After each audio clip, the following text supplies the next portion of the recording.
ഷാലോമിന്റെ എല്ലാ മാന്യപ്രേക്ഷകർക്കും ഏദൻ തോട്ടത്തിലേക്ക് ഒരിക്കൽ കൂടി സ്വാഗതം.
മുഖപടമണിഞ്ഞു നിന്നും നീലാകാശ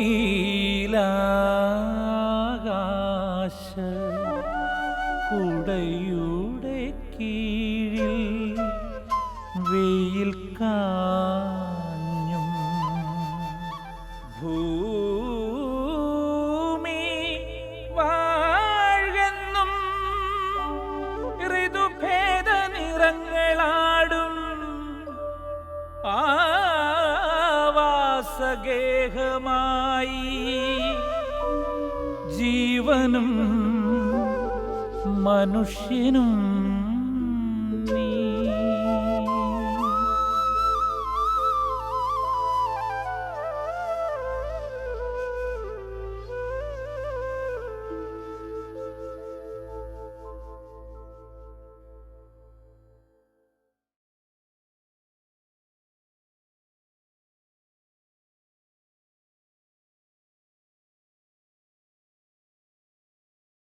അവൻ കുരിശിൽ കിടന്നു പറഞ്ഞു, എനിക്ക് ദാഹിക്കുന്നു.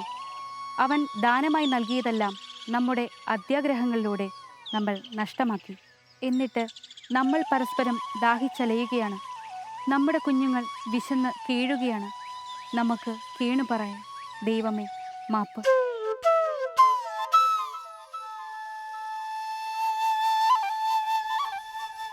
പ്രകൃതിയോട് മനുഷ്യൻ പുലർത്തേണ്ട ഒരു ആത്മീയമായിട്ടുള്ള ഒരു ബന്ധമുണ്ട്. അതൊരു ദൈവമാണ് സാന്നിധ്യത്തിൻ്റെ പ്രകടനം എന്നതുപോലെ പറഞ്ഞാൽ ഇതിനോട് നമ്മളുടെ തന്നെ ഭാഗമാണ്. എൻ്റെ ഞരമ്പിൽ ഒഴുകുന്ന വെള്ളമാണ് ഈ വെള്ളം എന്നുള്ള, ഈ നദി എന്നുള്ള ഒരു ബോധ്യം ഇല്ലാതാവുമ്പോഴാണ് നമ്മുടെ വികസന പ്രക്രിയയോടൊപ്പം ഇങ്ങനെ സംഭവിക്കുന്നത്. അതിൻ്റെ അനന്തരഫലമാണ് രോഗങ്ങൾ വർദ്ധിക്കുന്നത്.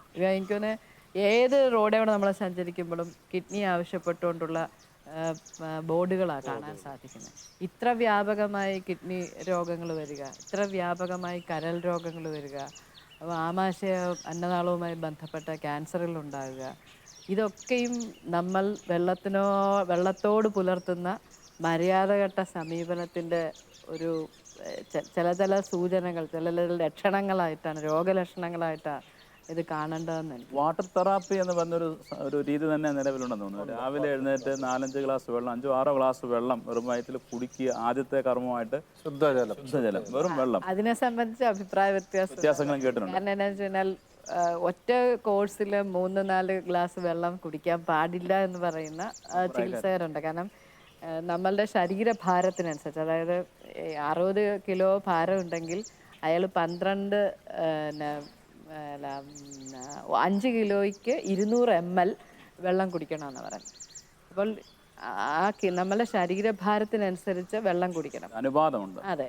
അപ്പം ആ രീതിയിലുള്ള ഒരു വെള്ളം കുടിക്കൽ രീതി നമ്മൾ 5 കിലോയ്ക്ക് 20 വെച്ചിട്ട് നമ്മൾ നമ്മുടെ ശരീരത്തിനനുസരിച്ച് വെള്ളം കുടിക്കണം. അത് ഒറ്റ അടിക്ക് കുടിക്കാനും പാടില്ലെന്ന്. അങ്ങനെ അതായത് ഒരു ചെറിയ ചെറിയ അര ഗ്ലാസ് വീതമുള്ള വെള്ളം ആയിട്ട് വേണം വെള്ളം കുടിക്കാൻ പറയുന്ന ചികിത്സയുണ്ട്. നമ്മുടെ ഉദര രോഗങ്ങൾക്ക് പലപ്പോഴും അത് വളരെ സഹായകരമാണ്, ഇല്ലാതാക്കാൻ സഹായിക്കും. അനുഭവം ഗുരു, കാരണം അത് തിരുവനന്തപുരത്തുള്ളൊരു വിജയൻ എന്ന് പറയുന്ന കുടിക്കുക എന്നതിനപ്പുറത്തെ ഇടവിട്ട് കുടിക്കുക. അതായത് ഒരുമിച്ച് ഒറ്റ സ്ട്രെച്ചിൽ കുടിച്ചു കഴിയുമ്പോഴത്തേക്കിന് ചിലപ്പം വൊമിറ്റ് ചെയ്യാനുള്ള ടെൻഡൻസി കൂടെ. എനിക്ക് അസിഡിറ്റി ഉണ്ടായിരുന്ന സമയത്ത് തിരുവനന്തപുരത്തുള്ളൊരു വിജയൻ എന്ന് പറയുന്ന വൈദ്യർ അദ്ദേഹം പറഞ്ഞതാണ്, അപ്പം നിങ്ങൾ വെള്ളം കുടിക്കുന്നുണ്ട്, പക്ഷെ നിങ്ങളുടെ വെള്ളം കുടിയുടെ രീതി ശരിയല്ല.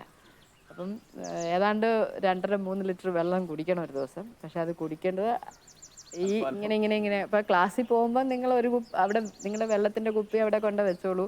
എന്നിട്ട് ഒരു അരമണിക്കൂർ കഴിയുമ്പം ഒരു അര ഗ്ലാസ് വെള്ളത്തിനനുസരിച്ചുള്ള വെള്ളം കുടിക്കണം. അത് ആ വയറിനെ ശുദ്ധീകരിക്കാൻ, വയറിനെ നന്നാക്കി നിർത്താൻ സാധിക്കും എന്നാണ് പറയുക.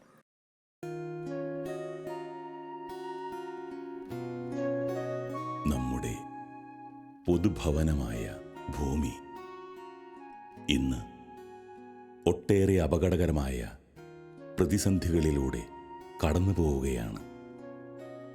ആഗോളതാപനം, കാലാവസ്ഥാ വ്യതിയാനം, രാസമാറ്റങ്ങൾ എന്നിവ അവയിൽ ചിലത് മാത്രം. എന്നാൽ ഇതിൻ്റെ കാരണങ്ങളെക്കുറിച്ചും പരിഹാരങ്ങളെക്കുറിച്ചും ചിന്തിക്കാതെ നാം അലസരായി കടന്നുപോയാൽ നമ്മൾ മനുഷ്യരാശിയുടെ ഘാതകരായി സ്വയം മാറ്റപ്പെടും. ഇവിടെയാണ് നമ്മിൽ ചിലർ വ്യത്യസ്തരാവുന്നത്. അക്കൂട്ടത്തിലൊരാളാണ് തൊമ്മിക്കുഞ്ഞെന്ന P.A. തോമസ്.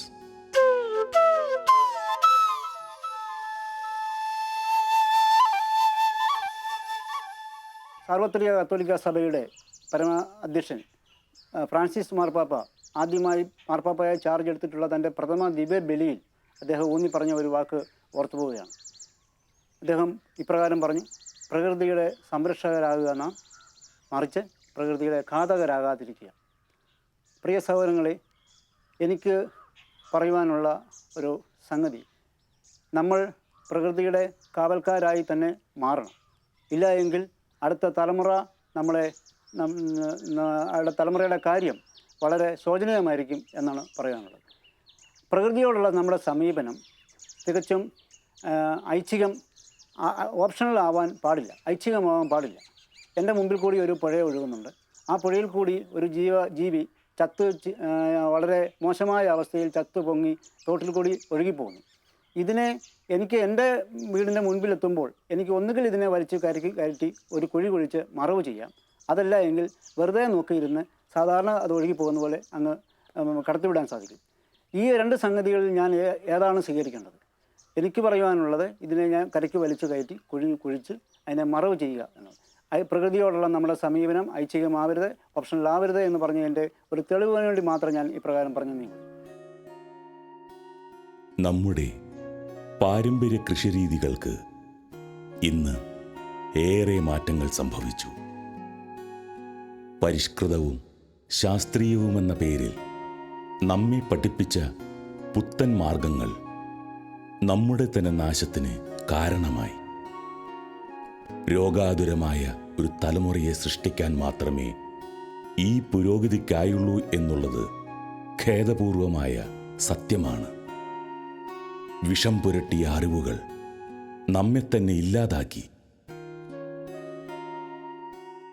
നമ്മളുടെ കാലാവസ്ഥ അനുസൃത കൃഷി സമ്പ്രദായങ്ങൾ ഉള്ള രീതിക്ക് നമ്മൾ ഇപ്പോൾ ഏറെ രാസവളങ്ങളുടെ ഏറെ ദുരിതങ്ങൾ അനുഭവിച്ചുകൊണ്ടിരിക്കുന്ന ഈ കാലഘട്ടത്തിൽ ജൈവകൃഷിയോട് ബന്ധപ്പെട്ട് ആഗോളതലത്തിൽ ഒരുപാട് കാര്യങ്ങളിലൂടെ നീങ്ങിക്കൊണ്ടിരിക്കുകയാണ് ലോകം മുഴുവനായിട്ട്.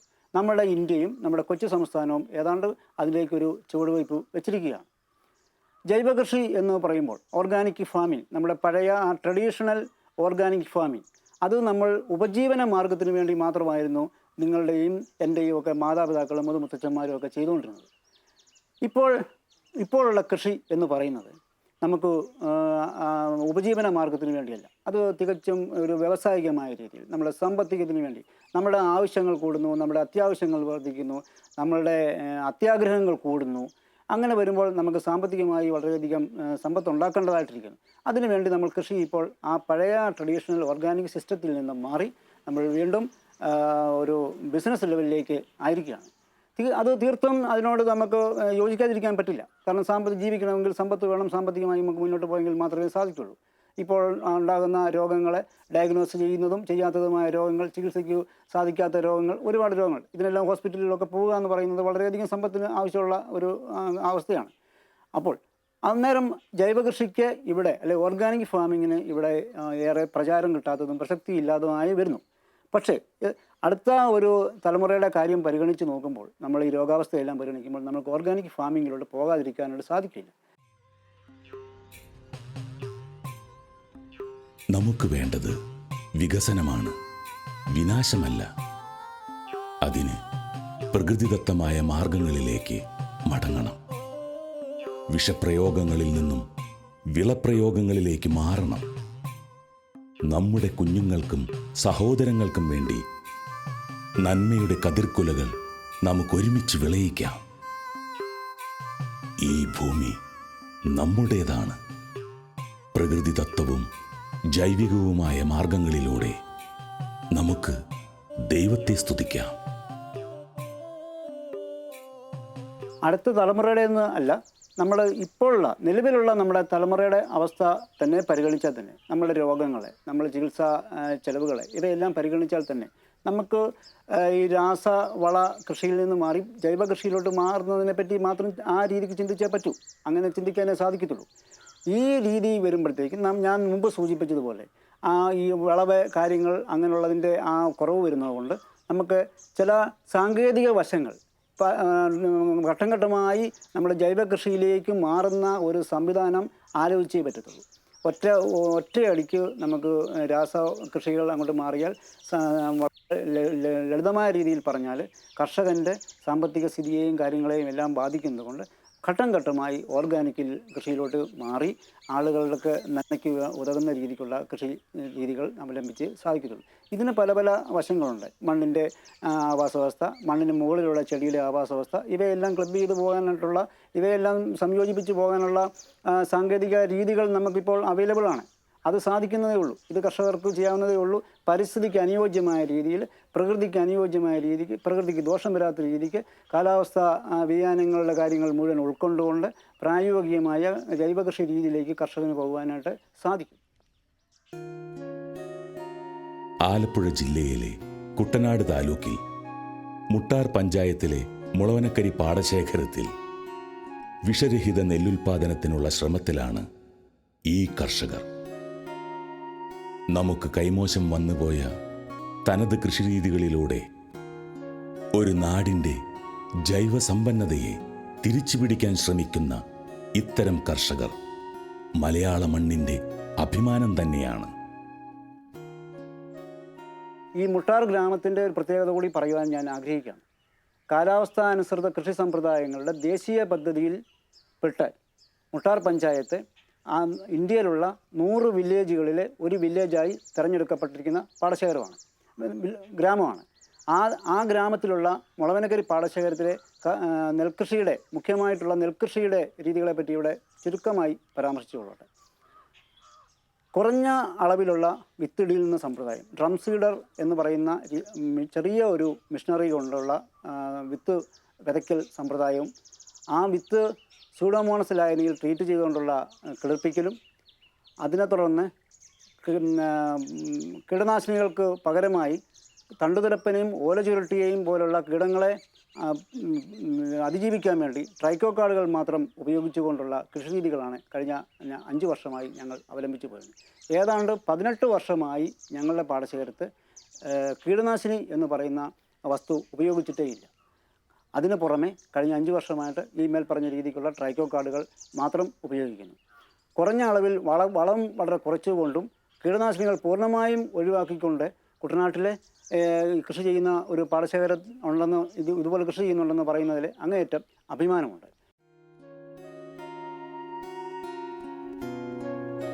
ഏറെ വെല്ലുവിളികൾ നേരിട്ടും സാഹസികമായും ഇത്തരം കൃഷിരീതികളിലൂടെ ഉൽപ്പാദിപ്പിക്കുന്ന വിഷരഹിത ഉൽപ്പന്നങ്ങൾക്ക് അതുകൊണ്ട് തന്നെ അധ്വാനഫലം കൂടുതലാണ്. എന്നാൽ ഇതിൻ്റെ വിപണന രീതികൾക്ക് ഇപ്പോഴും ഒരു കൃത്യതയുമില്ല. അതുകൊണ്ട് തന്നെ ഇക്കാര്യത്തിൽ കർഷകനെ സംരക്ഷിക്കേണ്ടത് നാളെയുടെ ആവശ്യം കൂടിയാണ്.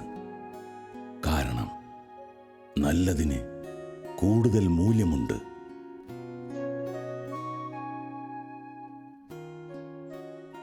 സംസ്ഥാനം ജൈവ കൃഷിയിലേക്ക് വളരെയധികം ബഹുദൂരം മുന്നോട്ട് പോകുന്നു. ഓരോ ജില്ലകളും സംസ്ഥാനം ജൈവ ജില്ലകളായിട്ട് പ്രഖ്യാപിച്ചുകൊണ്ടിരിക്കുന്ന ഒരു കാലഘട്ടമാണ്. ഈ ഒരവസരത്തിൽ നമ്മൾ ഉൽപ്പാദിപ്പിക്കുന്ന ഈ നെല്ല് ജൈവ രീതിയിൽ ഉൽപ്പാദിപ്പിക്കുമ്പോഴത്തേക്ക് ഏറെ ചിലവുകളും കാര്യങ്ങളും വരുന്നുണ്ട്. അത് മാർക്കറ്റ് ചെയ്യാൻ അതിൻ്റെ വിപണനം കണ്ടെത്തുവാൻ വളരെയധികം ക്ലേശിക്കുന്നുണ്ട്.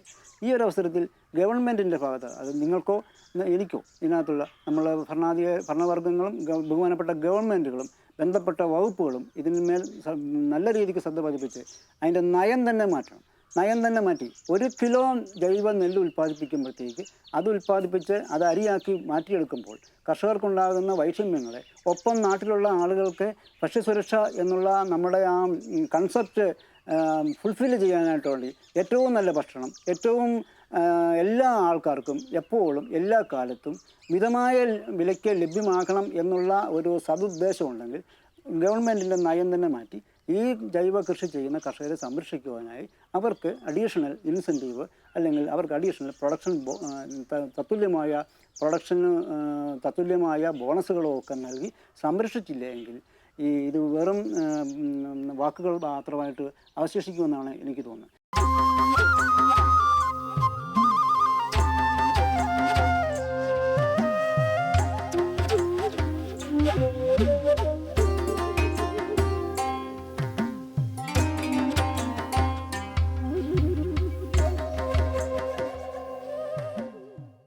ആദരണീയനായ ഫ്രാൻസിസ് മാർപ്പാപ്പയുടെ വാക്കുകൾ വീണ്ടും കടമെടുത്തുകൊള്ളട്ടെ. പ്രകൃതിയുടെ സംരക്ഷകരായിട്ട് നമുക്ക് മാറാം, മറിച്ച് പ്രകൃതിയുടെ ഘാതകരാകാതിരിക്കാം.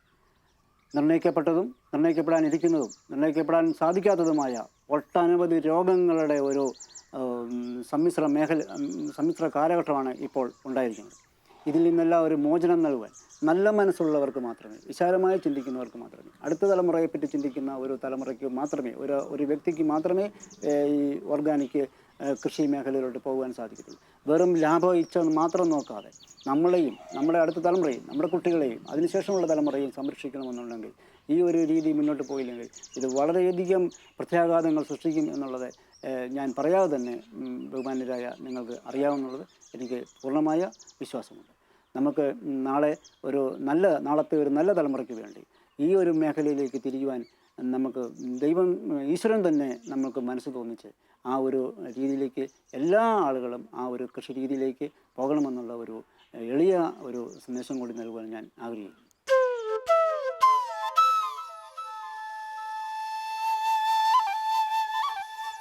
പരസ്പരാശ്രിതമായ ഒരു ജീവിത വ്യവസ്ഥയിലാണ് നാം ജീവിക്കാൻ നിയോഗിക്കപ്പെട്ടിരിക്കുന്നത് എന്നുള്ള ഒരു ബോധം, ആ ബോധത്തെയാണ് നമുക്ക് വിശാലമായ അർത്ഥത്തിൽ പാരിസ്ഥിതിക അവബോധം എന്നൊക്കെ പറയാവുന്നത്. മനുഷ്യൻ പരസ്പരമുള്ള ബന്ധം, പാരസ്പര്യം, മനുഷ്യനും ഇതര ജീവജാലങ്ങളും ആയുള്ള ബന്ധം, അതോടൊപ്പം തന്നെ മനുഷ്യനും മനുഷ്യാതീതമായ ശക്തിയും ആയുള്ള ബന്ധം, അഥവാ ദൈവവുമായുള്ള ബന്ധം, ഇങ്ങനെ പാരസ്പര്യത്തിൻ്റെ നടുവിലാണ്, അല്ലെങ്കിൽ ഈ പാരസ്പര്യങ്ങൾക്കുള്ളിലാണ് ഓരോ മനുഷ്യജീവിതവും പൂർത്തിയാക്കപ്പെടുന്നത്. 1731 രാജസ്ഥാനിലെ ബിഷ്ണോയി വംശജയായ ഒരു സ്ത്രീയുടെ കഥ അല്ലെങ്കിൽ സംഭവം, അത് നമ്മെ കൊൾമയർ കൊള്ളിക്കുന്നതാണ്. രാജസ്ഥാനിലെ രാജാവായ അഭയ് സിംഗ് രാജാവ് തീരുമാനിക്കുന്നു, കുറേ മരത്തിൻ്റെ ആവശ്യമുണ്ട്. അതുകൊണ്ട് ബിഷ്ണോയിസ് താമസിക്കുന്ന ഇടങ്ങളിൽ ചെന്ന് ഈ വിറക് ശേഖരിക്കണം. ഭടന്മാർ വിറക് ശേഖരിക്കുന്നതിന് വേണ്ടിയിട്ട് ആ ഗ്രാമത്തിലെത്തുകയാണ്.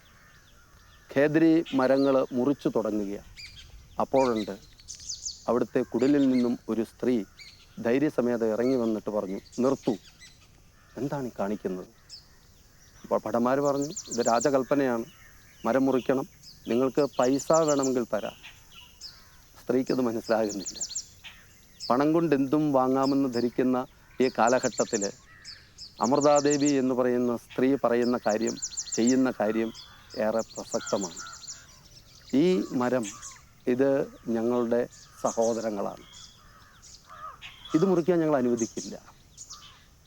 ആ സ്ത്രീ ആ മരത്തെ കെട്ടിപ്പിടിച്ച് നിൽക്കുകയാണ്. ഇത് കണ്ടുകൊണ്ട് നിന്ന ആ സ്ത്രീയുടെ 3 പെൺമക്കളും മറ്റു കുടിലുകളിലുള്ള സ്ത്രീകളും വന്ന് ഓരോ മരത്തേലും കെട്ടിപ്പിടിച്ച് നിൽക്കുകയാണ്. ചരിത്രം സാക്ഷ്യപ്പെടുത്തി വച്ചിരിക്കുന്നു, 363 പേര് ഈ മരങ്ങൾക്ക് വേണ്ടി അന്ന് രക്തസാക്ഷിയായി. ദൈവത്തിൻ്റെ സൃഷ്ടിയായ മനുഷ്യനും ജീവജാലങ്ങളും പരസ്പരം കൈകോർത്ത് നിന്ന് പരസ്പരം ഇണങ്ങിച്ചേർന്ന് നിന്നാണ് ജീവിതം നയിക്കുക. ഈ ഇണങ്ങിച്ചേർന്ന് നിൽക്കുന്ന ജീവിതത്തിൽ ഏതെങ്കിലും ഘട്ടത്തിലുണ്ടാകുന്ന തകരാറുകൾ ഈ ജീവിത അവസ്ഥയെ, ഈ പ്രപഞ്ചാവസ്ഥയെ തന്നെ തകരാറിലാക്കുകയാണ്.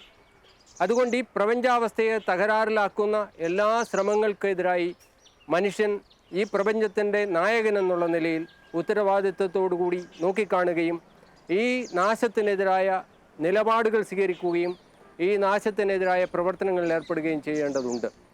കൂടുതൽ വിശേഷങ്ങളുമായി വീണ്ടും കാണും വരേക്കും നന്ദി, നമസ്കാരം. ഇനിയും മരിക്കാത്ത ഭൂമി നിന്നാസന്ന മൃതിയിൽ നിനക്കാത്മശാന്തി. ഇതു നിന്റെ എന്റെയും ചരമ ശുശ്രൂഷയ്ക്ക് ഹൃദയത്തിൽ ഇന്നേ കുറിച്ച ഗീതം, ഹൃദയത്തിൽ ഇന്നേ കുറിച്ച ഗീതം.